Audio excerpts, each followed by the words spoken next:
होते।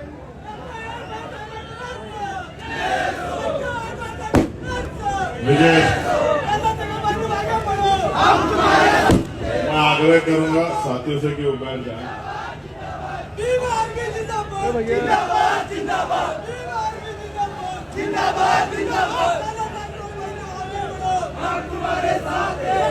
मैं आप सबका यहाँ पहुंचने पर दिल की गहराइयों से बहुत बहुत धन्यवाद करता हूं।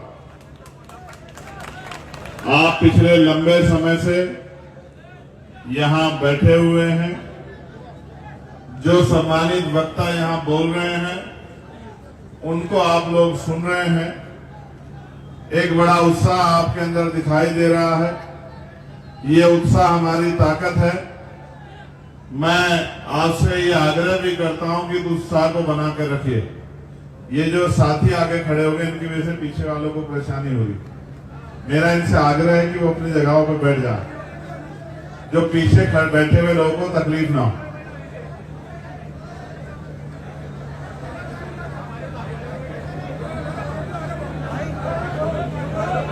आ जाओ, तुम लोग अपनी अपनी जगहों पर बैठ जाओ। हिम्मत दिखाओ, घबराओ मत।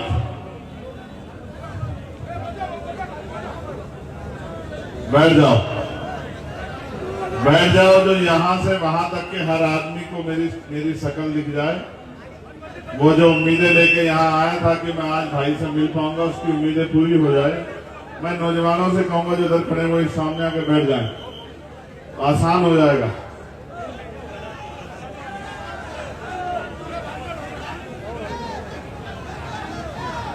ये मीडिया के साथियों को भी थोड़ा सा संभालना पड़ेगा। तो मैं आज यहाँ दूल्हे में जब आपके बीच मुझे आने का मौका मिला है, अपनी बात को शुरू करते हुए सभी धर्मों में जन्मे सभी संतों, गुरुओं और महान पुरुषों को नमन करता हूं।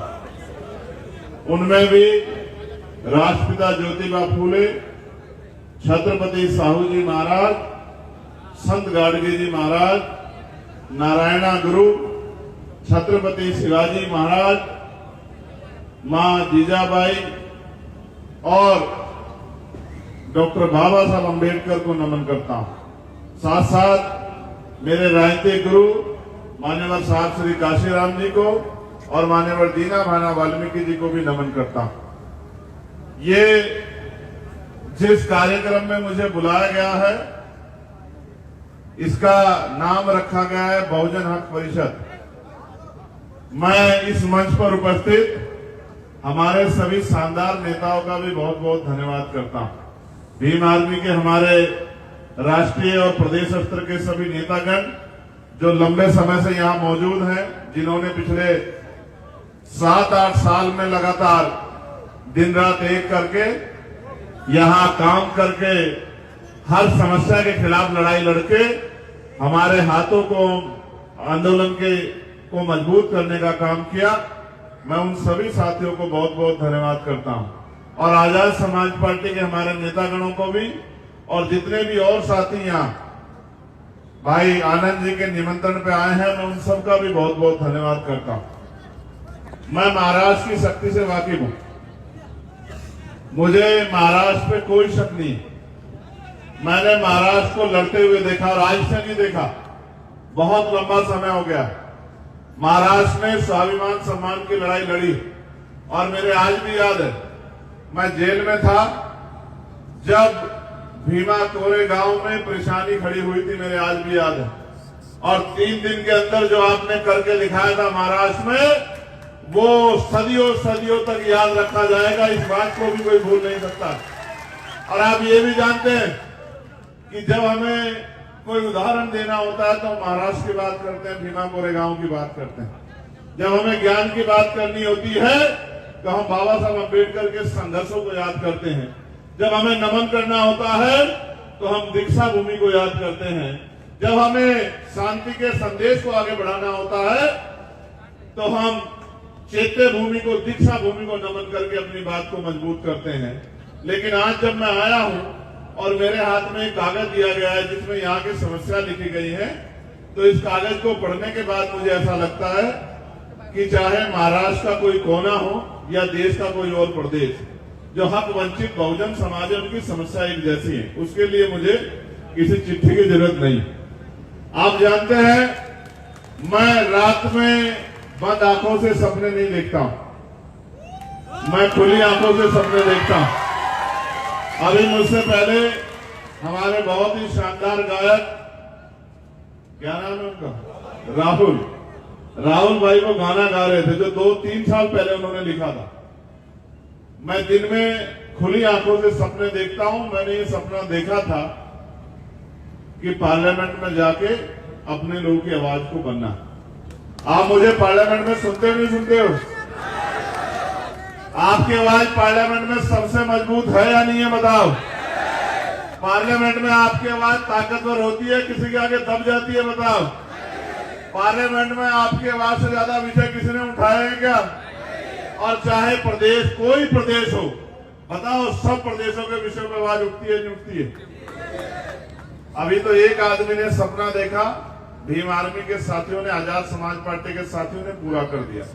जिस दिन आप मेरे साथ खुली आंखों से सपने देखोगे, मैं लिख के देता हूं कि आपके पास समस्याओं के परिचय नहीं होंगे। मेरी बात को आप याद रखना। देखो, मैं महाराष्ट्र के सामाजिक क्रांति के आंदोलन से बहुत प्रभावित, लेकिन मुझे तकलीफ इस बात की होती है कि जिस मिट्टी में इतना बल है, जिस मिट्टी के उदाहरण दुनिया में दिए जाते हैं, देश में दिए जाते हैं, उस मिट्टी की राजनीतिक सूरत क्या है? आप ये महसूस करके देखो कि अगर जिस तरह से सामाजिक आंदोलन आपने मजबूत कर रखा है, सांस्कृतिक आंदोलन आपने मजबूत कर रखा है, अपनी विचारधारा विरासत को जिस तरह आपने बचा रखा है, अगर राजनीतिक रूप से भी आपने उतनी ताकत बनाने का काम किया, तो मैं लिख के देता हूं, आपका हाथ महाराष्ट्र में ऐसा नहीं होगा। आपका हाथ महाराष्ट्र में ऐसा होगा और आपके हाथ में वो ताकत होगी जो लाखों लोगों की जिंदगी बदल देगी। आज यहां बैठे हजारों की संख्या में लोगों को नहीं पता होगा कि महाराष्ट्र का बजट क्या है और वो बजट किसके ऊपर यूज होता है। महाराष्ट्र के लोगों को नहीं पता होगा, जितने लोग हजारों की संख्या में यहां बैठे, और वो बजट किसके मेहनत की कमाई से तैयार होता है ये भी नहीं पता होगा। और उस बजट को, वो बजट किस तरह से आपकी कलम की ताकत से आगे बढ़ सकता है, इसका एहसास भी नहीं होगा।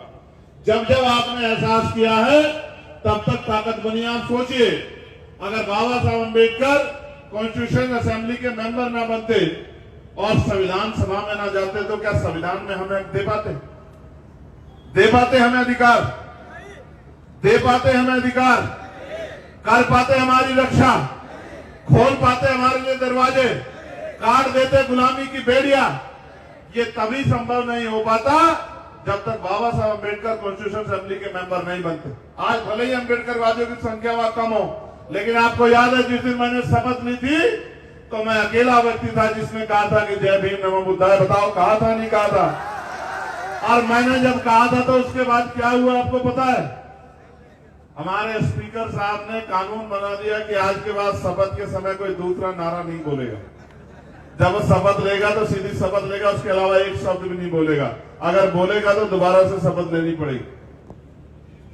मैं आपको याद दिलाना चाहता हूं, जिस संविधान की रक्षा की बात आप करते हैं, जिस संविधान के खिलाफ दूसरे संविधान न बनने देने की बात आप करते हैं, जिस संविधान ने हमें जानवरों से निकाल के इंसानों का जीवन दिया है, जिस संविधान ने हमें स्वाभिमान सम्मान के साथ जीने के अवसर दिए हैं, जिस संविधान के साथ आप आगे बढ़ना चाहते हो, आप अपने मन को टटोलो कि उस संविधान में हमें अधिकार तो बहुत दिए गए, लेकिन क्या वो अधिकार लागू हो पा रहे हैं?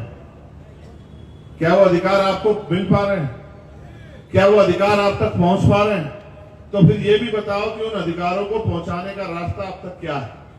आप रास्ता बता दो, हम उसी रास्ते पे चल पड़ेंगे। और मैं लिख के देता हूं, आपने रास्ता बताया, हम रास्ते पे चल पड़े, और जब तक आपके अधिकार आप तक नहीं मिलेंगे तब तक हम चैन से नहीं बैठेंगे। और आप पे रास्ता नहीं है तो फिर हमारे बताए रास्ते पे चल लो।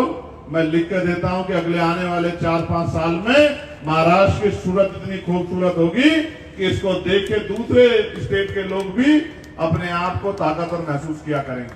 आप बताओ, एक आरक्षण, इस पे झगड़ा चल रहा है। एक बात, जो अभी 3-4 फाइल मेरे पास रखी हुई, उनकी समस्या एफआईआर की कॉपियां, मैं जिस प्रदेश में जाता हूं वहां के पिटे छिटे लुटे पिटे लोग मेरे पास अपनी परेशानियां लेके आते हैं। कोई बेटी आती है, कोई बेटा आता है, कोई बुजुर्ग आता है, कोई मां आती है, कहती है भैया ये मार दिया, बेटे को मार दिया, बेटी को मार दिया, बेटी का रेप कर दिया, घर जला दिया, पेड़ पे लटका दिया, घरों से निकाल दिया।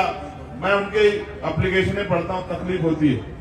फिर उन एप्लीकेशनों को सूचीबद्ध करके वहां के अधिकारियों को कहता हूं कि ऐसा क्यों कर रहे। मैं देखो फिर वापस लाऊंगा उसी बात पे, आपको समझ आएगी।